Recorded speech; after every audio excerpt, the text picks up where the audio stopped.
अस्सलाम वालेकुम नाज़रीन, प्रोग्राम है आज मुबारक के साथ बड़ा अहम प्रोग्राम। जनरल हमीद गुल, उसने जर्नैलों के मतलब क्या कहा, उसने अदलिया के मतलब क्या कहा, उसने जगीरदारों के मतलब क्या कहा। पहले इसमें ये मैं आपको सुनवाऊंगा, उस पर बात करूंगा। दूसरे में आपके मुल्क का एक फजल रहमान, जिसे लोग मौलाना फजल रहमान कहते हैं, वो कौम की बेटियों को किस तरह और क्या कहता है। क्या ये अखलाकी तौर पे दुरुस्त है? मगर गंदगी से गंदगी निकलेगी। आप उसके जब अल्फाज सुनेंगे तो आपको भी शर्म आएगी। लेकिन पहले जनरल हमीद गुल और फिर फजल रहमान जी। नहीं है कि जब सियासतदानों का या ब्यूरोक्रेट्स का या जागीरदारों का एहतसाब किया जाए तो हमारे फौजियों को इस्तिस्ना दे दिया जाए। हरगिज नहीं, हरगिज। बल्कि मैं गुजारिश करूंगा अपनी फौजी इदारे से और जनरल राहील शरीफ से बिलखसूस कि आगाज उसका हमसे ही करें। और मैं ये कह चुका हूं कि सबसे पहले, क्योंकि मेरे ऊपर भी बहुत इल्जामात हैं, मेरे से आगाज करें। और मैंने तो कसम खाई है इस मुल्क के लिए कि मैं इसके ऊपर जान दूंगा, और वो कसम साकत नहीं हुई मेरे रिटायर होने के बाद। तो आज अगर मेरी जान देने से बात बन सकती हो तो मुझे इससे बेहतर और कोई इनाम मिल नहीं सकता। इसलिए मैंने ये दरखास्त करता हूं आपसे कि मेरा एहतसाब शुरू करें और हमारे वो तमाम जो ब्लैक शीप या जो काली भेड़े हैं हमारी सफों के अंदर हैं। मैं ये नहीं कहता कि जर्नैलों ने भी बहुत हाथ मारे हैं लंबे लंबे, उनको सबको बीच में लाएं।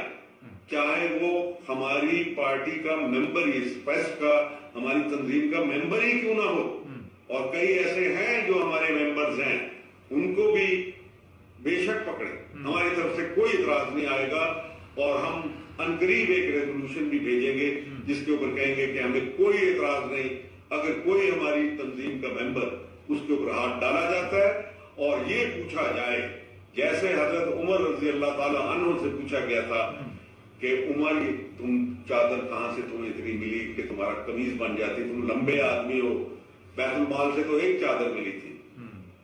आप सबसे पूछें, हमीद गुल से पूछें, आप किसी और XYZ जर्नैल से पूछें, ये तुम्हारा घर, ये तुम्हारा अल्ले तलल्ले, ये तुम्हारा जिंदगी गुजारने का अंदाज, ये जस्टिफाई कर दो कि कहां से आया। और अगर वो जस्टिफाई नहीं कर सकता तो वाकई सरकार जब्त करे और उसको फांसी चढ़ाए या जो भी उसको सजा देना चाहते हैं चाहे करें आप उसके लिए। आपका खजाना भर जाएगा। मैं खुदा की कसम खा के कहता हूं कि आपको किसी चीज को, इस हुकूमत को कुछ और लेने की जरूरत नहीं होगी। आपके लिए रास्ते बहुत। अच्छा, ये खजाना भर जाएगा। हमारे खजाने का तो स्यापा है कि वो भर कहाँ जाता है, वो तो खाली करने वाले आते हैं। और ये आपके इल्म में है कि खजाना खाली क्यों हुआ हमारा। एहतसाब नहीं होता, किसी से पूछ नहीं सकते। जगीरदार से पूछ ले वो कहता है नहीं, आप सियासतदान से पूछ ले वो कहता नहीं, आप अदलिया से पूछ ले वो कहते नहीं, जर्नैलों से पूछ ले गद्दार आप बन जाते हैं।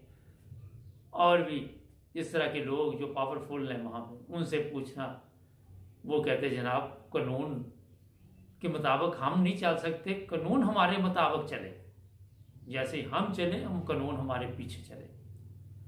आपके इल्म में होगा कोयटा में एक पुलिस वाले को वो नीचे दे दिया था गाड़ी के एक वडेरे ने, सियासतदान ने, बाद में अदालत ने छोड़ दिया था। हराम खोर अदालत, हराम खोर वो सियासतदान। ये माशरा जो हमारा है उसमें जगीरदार हराम खोर, उसमें सियासतदान हराम खोर, जज हराम खोर, जनरल हराम खोर। ये हराम खोरी की वजह से ज़्यादा जो हमारा ख़जाना है ना वो खाली हुआ। ख़जाना जो कुछ पैसे इकट्ठे करने, वो जो बैरून मुल्क लोग हैं उनसे कहते भेजो हमारे मुल्क में पैसे आए। बाहर जो लेके जाने होते हैं वो इन लोगों ने लेके जाने। अयान वो लड़की जो थी पता नहीं कितने डॉलर जरदारी के लेके गई, वो हराम खोर वहाँ डॉलर लेके जाती थी, जिसने पकड़ा उसको हराम खोर ने मरवा दिया। अगर कोई इनके खिलाफ आवाज़ उठाए तो उनको मरवा देते हैं। ये हमीद गुल के कई लोग खिलाफ थे इसी वजह से कि कहते थे जनाब ये फलां है फलां फलां, मगर जो बात कर रहा है उसमें वज़न है। ये मैं सही जो आपको बात बताना है। बाजवा साहब के इनका एहतसाब क्यों नहीं हुआ जी? क्यों, क्या वजह है जी? चीफ जस्टिस साहब क्यों नहीं हो रहा है इनका एहतसाब? इनसे क्यों नहीं आप पूछते ये दौलत कहाँ से आई है? अगर ये साबित ना कर सके तो ये जो अरबों रुपये है ये खजाने में जमा करवाए जाए। जरदारी से आप पूछते हैं दौलत कहाँ से आई, वो नहीं बता सकता। नवाज शरीफ रसीदें नहीं दे सकता, कहाँ से आई? आपने कुछ किया? आपने कहा कि रायमंड बेच के तो ये खजाने में जमा कराएं, इसको पता ही नहीं इसके पास दौलत कहाँ से आई। चलो इंग्लैंड आए, इंग्लैंड तो इमरान खान भी दौड़ा गया, जनाब ये फ्लैट हम ले लेंगे, ये करेंगे, वो करेंगे। क्या करेंगे? कुछ नहीं हम कर सकते। जिसको आप बेचते हैं वो भी उनके बंदे होते हैं, वो उधर ही आके खरीद लेते हैं उनको। तो ये हालात पाकिस्तान में जो बने हुए हैं ये एहतसाब ना होने की वजह से, खजाना जो खाली है वहां पे दुरुस्त बात करो तो मरवा देंगे आपको, जिस तरह अरशद शरीफ के साथ हुआ। खजाना नहीं बनने देंगे। पूरी दुनिया हमारी मदद करती रहे, मैं आपको गारंटी देता हूँ। आप यूरोप से भी मदद लें, आप अमेरिका से लें, इथोपिया से भी ले लें मदद, जिनकी हालत मदद वाली नहीं है, और अपने खजाने में डाल के देख ले, जब तक ये हरामखोर आपके खजाने में बैठे हुए हैं वहाँ पैसा कोई नहीं बचेगा। यही बताया जाएगा पाकिस्तान नाजुक हालात से गुजर रहा है। पाकिस्तान में इस वक्त बहुत जो तंगी है वो बढ़ती जा रही है। फिर आपको डराया जाएगा पाकिस्तान किसी वक्त भी टूट सकता है, पाकिस्तान के 3 हिस्से हो जाएंगे, पाकिस्तान के 4 हिस्से हो जाएंगे। ये चीज़ें कौन डराता है? यही लोग हैं, यही जो आपके खजाने पे बैठे हुए हैं। खजाने पे आपने वो सागदार को बिठा दे या किसी और को बिठा दे, जो ईमानदार नहीं उसको तो कोई खजाने के पास नहीं आने देता। आप मुझे एक बात बताएं, आपकी एक दुकान हो, शॉप किसी चीज़ की भी हो, बिजनेस हो, शॉप हो, चलो नॉर्मल लगा ले, आपको पता हो कि ये बंदा जो है ये 2 नंबर है, ये चोरी करता है, ये जो कुछ करता है, आप उसे जब आएगा तो अपने वो पैसे पफूसे जो भी कोई आपका गला मल्ला शल्ला होगा वो संभाल लेंगे आप। वो आपको कोशिश होगी कि इससे बचे रहे, उसके सामने भी नहीं खोलेंगे, जेब से भी नहीं निकालेंगे, जेब भी ना काट के ले जाए। उधार मांगने वाला आ जाए, आप उसके सामने पैसे नहीं निकालते हों भी, तो आप गौर करें कि हमारे खजाने पे वो बंदा बैठा हुआ जिसका रिकॉर्ड ही ठीक है, उसको आपने खजाने की चाबी दे दी है, और उसके बाद वो शोर डाल रहा है 12 दफा कि हम दिवालिया नहीं हो रहे, हम ये नहीं हो रहे। और फिर एक चोर हो तो संभाल सके बंदा संभाल सके, हर तरफ आपके चोर ही चोर है। तो एहतसाब जो करना है, जो नए चीफ ऑफ आर्मी स्टाफ आए उन्हें चाहिए कि सबसे पहले आपने जो गए हैं उनका एहतसाब शुरू करें। और मेरा ख्याल वो पूछ सकते हैं कि सर, अब सर कहने की भी ज़रूरत नहीं है, क्योंकि अब सर तो आप हैं, वो तो नहीं है। तो उनसे पूछे जनाब, वो अपने इदारे को जो आपका फौज में आप कहते हैं चलो छोड़ दो, इसको छोड़ दो, ये जो सुप्रीम कोर्ट इसको छोड़ दो, दफा करो इसको थोड़ी देर के लिए। ये जो अपना आपका कुछ सिस्टम जो अंदर बताते हैं कि फौज का, उनको कोई जनाब इनसे पूछे, फौजी अदालतें भी तो आपकी हैं ना, वो कार्रवाई ज़रा फिर ओपन सुनाए लोगों को, ताकि फौज पब्लिक की है ना, तो पब्लिक सुने कि हमारे जो चीफ ऑफ आर्मी स्टाफ गए हैं उनके पास दौलत कहाँ से आई, पब्लिक को भी तो पता चलेगा। क्योंकि जाहिर है अगर उन्होंने हलाल की कमाई हुई तो हमारी पब्लिक जो है उन्हें सर पे बिठा लेगी कि जनाब इन्होंने अरबों रुपये हलाल के बनाए हुए। तो अगर हराम की बनाई हुई तो फिर पाँव में जगह उनकी। तो पब्लिक को सामने लाए ना, हर चीज़ पब्लिक के सामने लानी चाहिए। ये कभी भी नहीं करने देंगे। अगर एक बंदा करेगा, मैं फिर भी उसकी हौसला अफजाई करता। मुझे बेशुमार लोगों ने यहाँ कहा कि ये नए चीफ ऑफ आर्मी स्टाफ पे हम प्रोग्राम करना है। मैंने कहा ना आए, जब तक इन्हें टाइम दे, वक़्त दे, इज्जत दे। हमें कोई हक हासिल नहीं, हमारी फौज है, हमारे जवान हैं। एक बंदा गलत था, वो चला गया, उसका तो एहतसाब मैंने सुबह की प्रोग्राम में बता दिया। लेकिन जो नए आए हैं इन्हें चाहिए कि अपने से शुरू करें, अपने अदल के सिस्टम को अगर ये ठीक करवा जाए, इनके बगैर अदल का सिस्टम ठीक नहीं हो सकता। जिस कहते सियासत में हिस्सा नहीं लेते, चलो अदालतों में हिस्सा लेके उनको कोई यार अदल कर दो, बस छोड़ दो सियासतदानों को। अपनी चीफ जस्टिस है वो एक शरीफ आदमी बिठा दो लाके, जो सही जस्टिस है, ये नहीं 2 नंबर नहीं। उसको सब अदालतों में अपने फौजी जवान लगा दो, उनको यार मुझे अदल करा के दिखाओ, अदल साफ करो आपका मुल्क ठीक हो जाएगा, आपके सियासतदान ठीक हो जाएंगे। फौज को उठा दो यार, अदालतों में। हमने नहीं कोई जंग लड़नी है, अभी किसी के साथ नहीं लड़नी। हमने अपने मुल्क के हालात ठीक करने। हमारे पास एटम बम है ना, जब कोई हमला करेगा फेंक देंगे, कोई टेंशन नहीं है। कोई वो कहते हैं जिस तरह के कोई छुल्लियाँ पटाखे चलाने के लिए बनाया। इंडिया को बता दो कि जनाब हम जरा अपने हालात ठीक कर रहे हैं, ये हमने फिट कर दिया है, आपने कोई आपकी गोली भी आ गई तो इधर से यही चला जाना, देखी जाएगी। फिर हम भी ठीक अपने मुल्क के हालात ठीक कर लेंगे, वो भी ठीक हो जाएंगे। तो ये है ज़रूरी चीज़ जो मैं आपको बता रहा हूँ। जब आप किसी आपके पास एटमी ताकत है, इंडिया हमला नहीं करता, वो इतना बेवकूफ़ नहीं है। वो सिर्फ उस सूरत में हमला करता है जब हमारे अंदरूनी हालात ठीक नहीं होते। अगर हमारे अंदरूनी हालात ठीक हो जाए, किसी दुश्मन की जरूरत नहीं कि हमारी तरफ आग उठा के देखे। हम आपस में नहीं इतफाक में, जो गद्दार मिले उसको लटका दो। हम सिविल को छोड़ दो, सिविल अदालतों से आपको कुछ नहीं मिलना, ये फौजी अदालतों में सब कुछ है। उन्हें कहो कि अगर कोई फौजी बंदा सबसे पहले उसे लटकाओ जो अगर चोर है, तो उसके बाद ये लाइन सीधी होगी। अब मैं वो फजल रहमान क्या सुनाता हूँ आपको जो ब्रेक लेती। जी नाज़रीन, ब्रेक के बाद दोबारा हाजिर। ये सुनते हैं ये फजल रहमान क्या कह रहा है, ये सुने जरा। जो कहते हैं कि अगर हमारी माँ के साथ ज़िना करेगा तब भी हम उसको वोट देंगे। ऐसी ऐसी नौजवान लड़कियां कि जो कहती है मेरा जी चाहता है कि वो किसी वक्त मेरे बेडरूम में आ जाए। इस कूड़े के ढेर की जुबान नाज़रीन, ये गंदगी का ढेर आप देखें कि इसके अल्फाज देखें और इसकी जहनीत देखें गंदी। ये क्या कह रहा है, कौम की माओं बेटियों के मतलब क्या बता रहा है। इसने इस्लाम का ठेका उठाया हुआ है पाकिस्तान में, और मैं इसलिए आज इसके मतलब प्रोग्राम कर रहा हूँ कि बहुत तकलीफ बात है। जब आप अपनी कौम की बेटियों को इज्जत नहीं देंगे तो कोई भी किसी की इज्जत नहीं करता।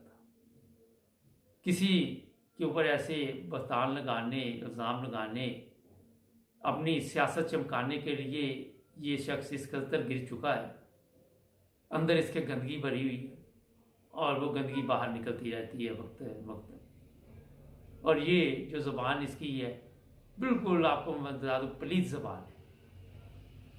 आप गौर करें कि अगर मैं अब क्या कहूँ, मुझे भी गुस्सा आ रहा है इसकी बातों पे, मगर फिर भी हमें अखलाकी जो भी बातें हैं उसका ख्याल रखना पड़ता है। इस बंदे ने हर जगह पे सियासत की, यहाँ तक कि इसकी ऑडियो लीक हुई कि जो चीज़ ठीक हो रही हो आपने उसको गलत कहना है। ये मुनाफिक इंसान, इसका वालिद मुनाफिक, ना उसकी कोई पाकिस्तान के लिए खिदमात ना इसकी कोई खिदमात। ये इससे बंदा पूछे कि यार तुम बताओ तुम्हारी जो आमदन है वो कहाँ से है, कहाँ से आते हैं तुम्हारे पास पैसे, इसको पता ही नहीं होगा, इसको इल्म ही नहीं होगा इस चीज़ का। ये बकाऊ माल, ये असल में गद्दार है। जनरल बाजा तो है ही है ना, वो तो रजिस्टर्ड हो चुका है ना गद्दार, मगर लोग इसको अभी तक समझ नहीं सके पाकिस्तान की हवा। तो मैं आपको ये बताना चाहता हूँ कि इस्लाम के नाम पे इन लोगों ने लोगों को गुमराह किया हुआ है, और अगर आप इनकी असली हालत देखनी चाहते हैं, इस तरह के एक प्रोग्राम देखने चाहते हैं, इनकी प्राइवेट ज़िंदगी देखें, तो आपको पता चल जाए कि ये कितने बदकार लोग हैं, कितने मुनाफिक लोग हैं, झूठे फरेबी, और कौन सी बीमारी में नहीं पाई जाती। ये भी गद्दी नशीन है। जब ये मरेगा तो इसका बेटा आ जाएगा, फिर उसकी रोटी पानी चलता रहेगा, नस्ल दर नस्ल इसी तरह ये खाते हैं। इनके ज़राए कहाँ से इनकम आती है, इनको अगर आप पूछ रहे तो वो आपको कुफर का फतवा लगा दे, वो वाजिबुल कत्ल भी कह देंगे जी आप। उलमाए दीन का मतलब ये होता है कि जो दीन फैलाएं, जो लोगों को बताएं कि जनाब नेकी क्या है। इस्लाम में ऐसे बड़े शुमार उलमा हैं जिनकी हम सब इज़्ज़त करते हैं और उन्हें एहतराम की नज़र से देखते हैं। आज जो इस तरह के उलमा हैं, इन्होंने पाकिस्तानी की कौम का क्या हाल कर दिया। अपनी एक जो मदरसे खोले हुए हैं, उनमें जो बच्चे पढ़ते हैं उनके सर पे ये बोल रहा है कि मैं उनको इस्तेमाल कर सकता हूँ, अगर कभी मेरे लिए गिरफ्तारी का मसला बन जाएगा। और फिर जब इंसान को ये चीज़ें पता तकब्बर आ जाता है और इंसान समझता है कि मेरे पास पावर है, मेरा कोई कुछ नहीं बिगाड़ सकता, तो खुदा ताला की लाठी भी जो है हरकत में आती है और कभी आएगी। और इस तरह के लोग फिर इबरत बन जाते हैं। इस्लाम तो बहुत ज़बरदस्त मज़हब है और इस्लाम में तो ये भी है कि आपकी ज़बान से भी किसी को तकलीफ़ ना हो। ऐसे अल्फाज इस्तेमाल करो कि जो किसी की बेहतरी के लिए हो।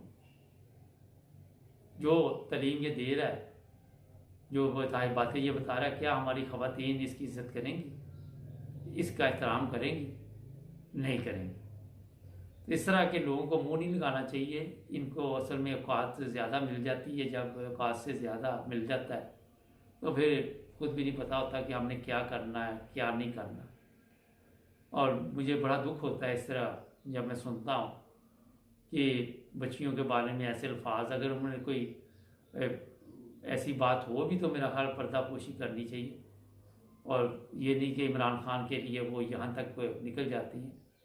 और इसको ये शर्म नहीं है, ये खुद बदबख्त इतने साल का है कि इमरान खान भी 70 साल का है और जो बातें ये बताता है वो मानने वाली वैसे भी नहीं है। तो नाज़रीन, ये चीज़ें बोलने को तो बहुत कुछ बोल सकते हैं, मगर क्या इसमें बोले। ये गंदगी के ढेर पे जितना मर्जी बोलते रहे, कौन सा ख़त्म होना है। हमारे चैनल को सब्सक्राइब करें, जुड़े रहें।